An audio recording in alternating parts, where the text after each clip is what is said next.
ಕೊನೆಯದಲ್ಲ ಅನ್ನುವಂಥದ್ದು ಹೇಳಿದ್ರು. ಆ ಘಟನೆ ಆಗಿ 2 ದಿನದಲ್ಲಿ ನಾವು ಒಂದು ಘಟನೆ ನೋಡ್ತೀವಿ. ನಿನ್ನೆ ಮತ್ತೆ ಒಂದು ಘಟನೆ. ಅದಲ್ಲದೆ 2 ತಿಂಗಳ ಹಿಂದೆ ಬೆಂಗಳೂರಿನಲ್ಲೂ ಕೂಡ ಇಂಥ ಘಟನೆ ಆಗಿದೆ. 6 ವರ್ಷದ ಒಂದು ಹೆಣ್ಣು ಮಗು ಮೇಲೆ ಒಬ್ಬ ಮುಸ್ಲಿಂ ಮುಜ್ಮಲ್ ಅಂತ ಹೇಳಿ ಅವನು ಅತ್ಯಾಚಾರ ಮಾಡಿದ್ದಾನೆ. ಸೊ ಇದು ನಿನ್ನೆ ನಡೆದಂಥ ಘಟನೆ ಹುಬ್ಬಳ್ಳಿಯಲ್ಲಿ ನಡೆದಂಥ ನವನಗರದ ಏರಿಯಾದಲ್ಲಿ ಅಪ್ರಾಪ್ತ ಹುಡುಗಿ ಅವಳು. ಸೊ ಅವಳು ವಾಂತಿ ಆಗೋದ ಹಿನ್ನೆಲೆಯಲ್ಲಿ ಮನೆ ತಪಾಸಣೆ ಮಾಡಿದಾಗ ಗರ್ಭಿಣಿ ಆಗಿದ್ದಾಳಂತ ಗೊತ್ತಾಯ್ತು. ಸೊ ಅವನು ಸದ್ದಾಂ ಹುಸೇನ್ ಅಂತೇಳಿ ಅವನ ಹೆಸರು. ಈಗಾಗಲೇ ಅವನನ್ನು ಬಂಧಿಸಿದ್ದಾರೆ.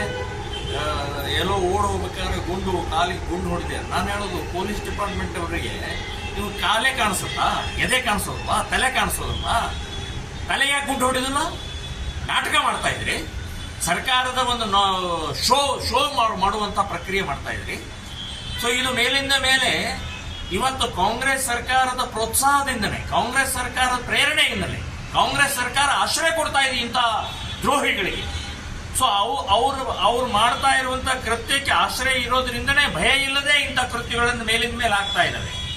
ಸೊ ನಾನು ಹೇಳೋದು, ಸರ್ಕಾರ ಬಹಳ ಗಂಭೀರವಾಗಿಟ್ಕೊಂಡು ಶೂಟ್ ಅಟ್ ಸೈಡ್, ಇಲ್ಲ 1 ತಿಂಗಳೊಳಗೆ ನಿರ್ಣಯ ಮಾಡಿ ಅವನ ಗಲ್ಲಿಗೆ ಶಿಕ್ಷೆ ಕೊಡಿ, ಆವಾಗ ಒಂದು ವಿಶ್ವಾಸ ಬರ್ತದೆ. ಇಲ್ಲಾಂದ್ರೆ ಇವತ್ತು ಹಾಡು ಹಗಲೇ ಕಾಲೇಜ್ ಕ್ಯಾಂಪಸ್ ಒಳಗಡೆಗೆ 4:30 ಗಂಟೆಗೆ ಹೊಡಿತಾರೆ, ಚಾಕು ಹಾಕ್ತಾರೆ ಅಂತಂದ್ರೆ ಭಯ ಅದು ಸ್ಟಾರ್ಟ್ ಆಗಿದೆ. ಕಾಲೇಜ್ಗೆ ಕಳಿಸೋದು ಭಯ, ವಿದ್ಯಾರ್ಥಿನಿಯರ ಭಯ, ಪೋಷಕರಿಗೆ ಭಯ, ಅಲ್ಲಿ ಶಿಕ್ಷಕರಿಗೆ ಭಯ, ಎಲ್ಲ ರೀತಿಯ ಭಯದ ವಾತಾವರಣ ಸೃಷ್ಟಿಯಾಗಿದೆ. ಇನ್ನು ನಿನ್ನೆ ನಡೆದಂತಹ ಘಟನೆಯಲ್ಲಿ ಇನ್ನಷ್ಟು ಅದು ಪ್ರೇರಣೆ ಸಿಕ್ಕಂಗಾಗಿದೆ. ಸೊ ಹಾಗಾಗಿ ಕಾನೂನಿನ ಭಯ ಇಲ್ಲ, ಇನ್ನು ಯಾವುದೇ ಪೊಲೀಸರ ಭಯ ಇಲ್ಲದೆ ಓಡಾಡ್ತಾ ಇರುವಂತ ಈ ಕೃತ್ಯಕ್ಕೆ ಕಾಂಗ್ರೆಸ್ ಸರ್ಕಾರ ಕಾರಣ ಅಂತನ್ನುವಂಥದ್ದು ನಾನು ಹೇಳ್ತೀನಿ.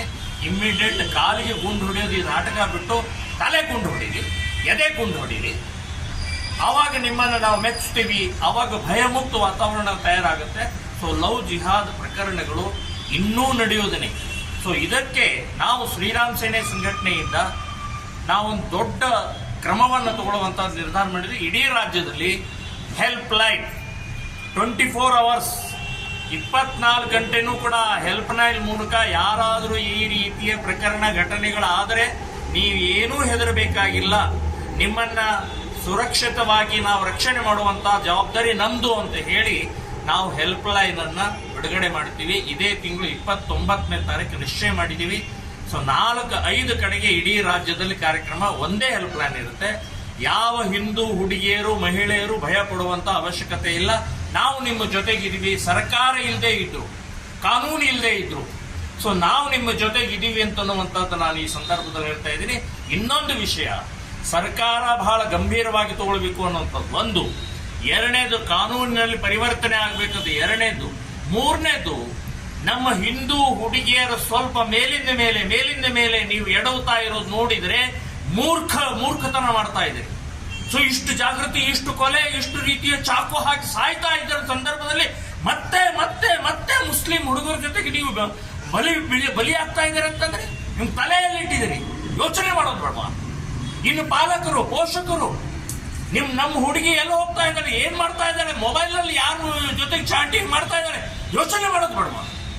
ಸೊ ಮೇಲಿನ ಮೇಲೆ ಘಟನೆಗಳು ಆಗ್ತಾ ಇರುವಂತ ಸಂದರ್ಭದಲ್ಲಿ ಪಾಲಕರು, ಪೋಷಕರು, ತಂದೆ, ತಾಯಿ, ಅಣ್ಣ, ಅಕ್ಕ ಏನ್ ಮಾಡ್ತಾ ಇದ್ರಿ ನೀವು?